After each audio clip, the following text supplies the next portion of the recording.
What's up, everybody? Jimmy or Chaos, and a couple weeks ago, we talked about Sony's decision to move PlayStation towards an all-digital future, and I thought it could create some serious problems heading into the PS6 generation, and we actually have a pretty significant update because Sony has finally responded to all that backlash, and if you were hoping they were going to reverse course, well, I've got some bad news for you.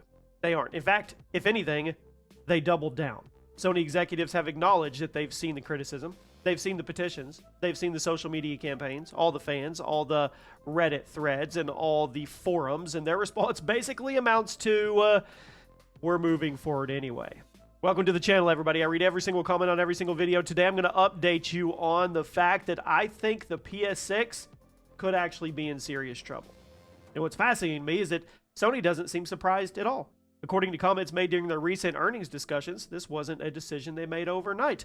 They say they've been planning this transition for quite some time, and they believe the overall trend towards digital entertainment is simply too strong to ignore. So from their perspective, physical media isn't disappearing because they want it to disappear. They are trying to argue that it's disappearing because it's where consumer behavior has been heading for years. And when they look at their numbers, they see the overwhelming majority of PlayStation game sales already happening digitally. So internally, they're justified. They don't appear to believe this backlash is going to materially hurt the business at all.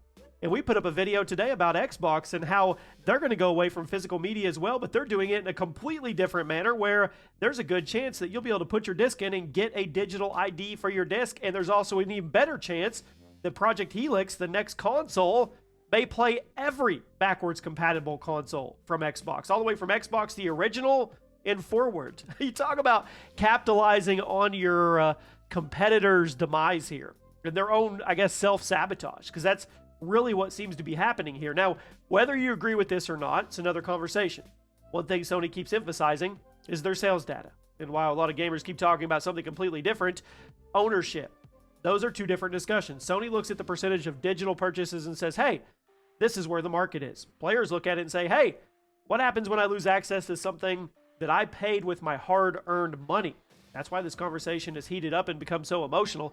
It's no longer just about whether you prefer downloading games instead of buying discs. It is now a debate about preservation, consumer rights. Whether buying a digital game really means that you own it the same way if you own something sitting on your shelf or you're holding it in your hands. You also see the backlash continue to grow instead of fading away here. Petitions opposing Sony's decisions, they are gaining thousands and thousands of signatures. Multiple gaming communities are organizing events and social campaigns trying to convince Sony to reconsider. And at the same time, companies that specialize in physical collector editions, they have publicly expressed disappointment and are making it clear they intend to keep supporting physical releases wherever they can. So Sony appears committed to digital and moving forward tunnel vision wise and not looking at all the chaos and destruction that they seem to be causing around in their wake. There's definitely a market that believes physical games matter. Do you guys? I do. I really do. I think there's a place for it. I think this story gets even more interesting, though. Microsoft, like I said, may have accidentally put itself in a really good position. I don't know if it was accidental, but they are being positioned in a good place. We just covered those leaked Project Helix documents suggesting Xbox is exploring ways to let players convert certain physical games into digital license. So assuming publishers opt in, that's awesome. If even part of that is reality, Microsoft isn't telling physical collectors, hey, you don't count, you suck, your money sucks, you're obsolete. They're trying to bring you into the digital future with them without asking them to abandon the collections that they have spent decades building. That's a very different message than simply saying, hey, discs are over, deal with it, which is the message that we're all perceiving from Sony. Now, obviously, Microsoft's plans are based on leaks, while Sony's plans are official, but the contrast here and the irony, it's actually hard to ignore. And the thing I keep circling back to is the PlayStation 6. This is going to be the very first true test of whether Sony's confidence is justified. Right now, it's easy to look at digital sales numbers. It's easy to say everything is fine because millions of people already own PS5s. Launching a brand new console is different, especially in times like this when you know that price point is going to be up there. That is when people make platform decisions. You have the PC, you have the Xbox, you have the Steam, you have Steam, you have all these things. That's when someone who's been with PlayStation for 20 years suddenly says, you know what? Do I stay? Do I build a gaming PC? Do I give Xbox another look? Is Microsoft really doing this? Are they going to make everything backwards compatible and let me keep all my physical collections and turn them into digital license and do all these wonderful things? And if enough people ask that question at the same time, well, the conversation gets way bigger than just, hey, we're pulling your physical discs away. Also curious what happens with retailers here. Think about GameStop, Best Buy, Walmart, all these stores that have dedicated shelf space to PlayStation games for decades. If every new PlayStation game eventually becomes a download code instead of a box product with a disc, how much incentive do retailers have to keep that Sony valuable floor space there?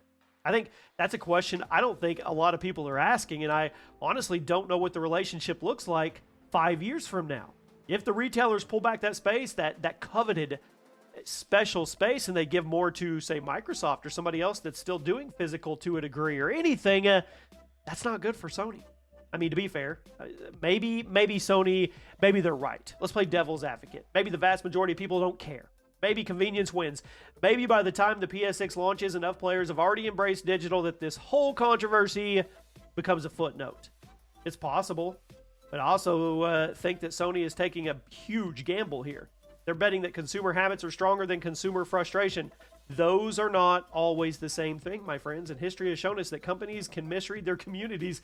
They do it all the time, especially in the gaming space. So at the end of the day, the story to me has changed from, is Sony considering doing all digital, to Sony knows people are pissed off and they're moving forward anyway. And the PS6 could be in trouble. That's a much bigger story here, because now the ball is in the gamer's court. It is. It's in your court, my court. Sony's made its position clear. The only question left is for you and me. Are we willing to accept it? Are we going to go buy that PS6 when they launch it? I mean, is there going to be enough of them to vote with their wallets when the next generation arrives? Or are they going to back up? Are they going to go over to Xbox? I'm telling you right now, I'll do a video in the near future.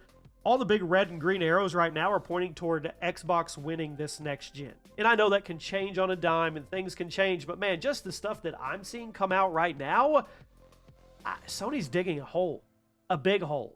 And this PlayStation 6 is going to be an expensive unit. I don't know. Maybe I'm completely off here. Maybe I'm not on the pulse. And the casuals that don't watch YouTube videos or go to X or to these forums, they just buy the new console. Maybe there's enough of them out there that it doesn't matter. Kind of like the Call of Duty effect. All the people that matter, like are on social media and YouTube, not matter. All the people that have an opinion. But then you have millions of casuals that don't follow Call of Duty. They just buy the new Call of Duty. Maybe there's enough of them out there that are just going to buy the PS6. I want to know what you think. Has your opinion changed over the last few weeks since the last video? Are you still planning to buy a PlayStation 6 if it launches without any physical media? Or has everything that's happening recently pushed you toward PC, Xbox, even Nintendo? You guys let me know in the comments, because I honestly have a feeling this conversation is probably just getting started. I'll see you soon.